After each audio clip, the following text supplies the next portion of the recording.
नमस्कार दोस्तों, मेरा नाम अंकित है और मैं हूं आपका स्टोरी टेलर। दोस्तों, नए साल के उपलक्ष्य में सबसे पहले नए वर्ष की हार्दिक शुभकामनाएं। अब एक छोटी सी स्टोरी जो अभी अभी मैंने फेसबुक पे ही पढ़ी है, तो वही सुनाता हूं कि हुआ यूं कि एक बार एक सेठ जी रेलवे स्टेशन में उतरे, जहां उनका घर था उस शहर पे। और काफ़ी बड़ा उनके पास ट्रंक था, जैसा पुराने ज़माने में हुआ करता था। तो अब उनको लगा कि यार कोई कूली वगैरह मिल जाता तो ये ट्रंक उठा के पास में ही घर है वहाँ तक छोड़ देता।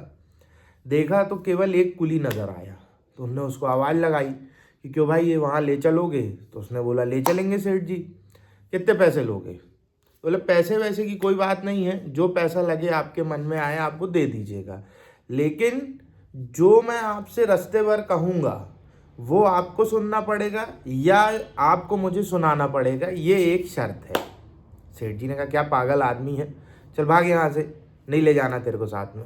अब वो दूसरा कुली देखने लगे, लेकिन अब जो सेठ जी का भाग्य कहिए या दुर्भाग्य कहिए कि उस दिन उनको वही एक कुली मिला। अब सेठ जी ने मजबूरन उसको फिर वापस बुलाया कि चल भाई तू ले तो चल। तो उसने कहा सेठ जी शर्त याद है ना? बोले हाँ हाँ याद है, तू अपनी सुना ले। उसने अपने सिर पे ट्रंक रखा, सेठ जी आगे आगे और वो कुली पीछे पीछे। रास्ते भर कुली बड़बड़ाता रहा, सुनाता रहा, सेठ जी चुपचाप हाँ हूँ करते हुए घर पहुँच गए। घर पहुँचने के बाद में सेठ जी ने उसके हाथ में पैसा रखा, तो वो मजदूर बोला या कुली बोला कि सेठ जी जो मैंने आपसे पूरी रास्ते भर कहा वो आपने सुना ध्यान से? तो सेठ जी बोले कि मैंने तेरी कोई बात नहीं सुनी है, सिर्फ तुझे वहाँ से यहाँ लेके आना था इसलिए मैंने तेरी शर्त मानी, बाकी तेरी किसी बकवास को मैंने बिल्कुल भी ध्यान नहीं दिया। अब मजदूर जो था इस बात पे ज़ोर ज़ोर से हंसने लगा। बोले सेठ जी आप तो गए। बोले गए? बोले आप तो गए, आपको तो पता ही नहीं है कि आपको अब क्या होने वाला है। तो बोले क्या होने वाला है? बोले अगर आपने मेरी बात ध्यान से सुनी होती तो आपको पता चलता कल शाम को 7 बजे आपकी मृत्यु होने वाली है। अब सेठ जी नाराज़ हो गए, बोले फालतू बकवास करता है, चल भाग यहाँ से। तो बोले सेठ जी मैं झूठ नहीं बोल रहा हूँ, अभी भी वक्त है, मेरी बात मान जाओ, जो मैं बोल रहा हूँ सुन लो। कल शाम को 7 बजे आपकी मृत्यु होने वाली है, अगर आपने मेरी बात सुन ली तो आप बच जाओगे, वरना तो गए। अब सेठ जी के मन में भी थोड़ा सा भय आ गया, तो बोले बता क्या बात है? तो बोले देखो, मरने के बाद जब आप ऊपर जाओगे तो वहाँ आपसे पूछा जाएगा कि भाई तुमने पाप भी किए हैं और पुण्य भी किए हैं, क्योंकि ऐसा तो कोई है नहीं जिसने सिर्फ पाप किए हों या सिर्फ पुण्य किए हों, पाप पुण्य सभी करते हैं। तो बोले हाँ। तो बोले जब आपको ऊपर ले जाया जाएगा और वहाँ आपसे पूछा जाएगा कि भाई तुमने पाप किए हैं पुण्य किए हैं और तुम क्या चाहते हो, तब आपको ये जवाब देना है कि मैं अपने पाप का फल भोगना चाहता हूँ और पुण्य का फल अपनी आंखों से देखना चाहता हूँ। सेठ जी को बड़ा अजीब लगा, लेकिन ठीक है, अब उन्होंने बोला है तो उन्होंने याद रख लिया। पूरी रात नींद नहीं आई, और जैसा कि वो लेबर यानी कुली बोल के गया था, तो दूसरे दिन सेठ जी की मृत्यु शाम को 7 बजे हो गई। अब सेठ जी ऊपर पहुँचे यमराज जी के सामने। अब यमराज जी ने किताब निकाली, देखा और बोले कि सेठ जी आपने इतने पाप और इतने पुण्य किए हैं, बोलो क्या चाहते हो? तो सेठ जी को वो लाइन याद थी, तो उन्होंने बोल दी कि मैं अपने पापों का फल भोगना चाहता हूँ और अपने पुण्य के फल अपनी आंखों से देखना चाहता हूँ। अब यमराज बोले क्या फालतू की बात कर रहे हो, ये सब यहाँ नहीं होता है, तुमको तुम्हारे पाप और पुण्य दोनों भोगने पड़ेंगे। तो सेठ जी बोले कि जब आपको मेरी बात माननी ही नहीं थी तो पूछा क्यों?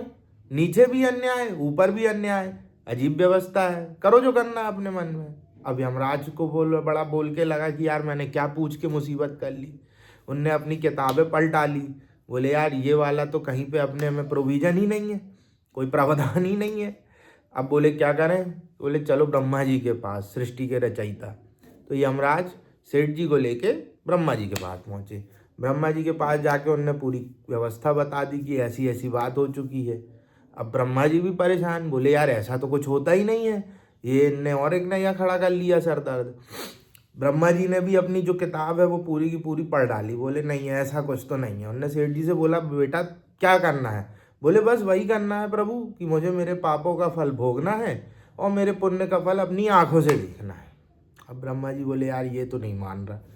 तो दोनों जन ब्रह्मा जी और यमराज जी सेठ जी को लेके पहुँचे विष्णु जी के पास बैकुंठ। अब ब्रह्मा जी ने जाके धीरे से विष्णु जी को पूरी व्यवस्था कहानी सुना डाली कि ऐसी ऐसी बात है। अब विष्णु जी मुस्कुराए, बोले आप लोग जाओ, इसको यहीं छोड़ जाओ। सेठ जी वहीं हैं, ब्रह्मा जी और यमराज जी चले गए हैं।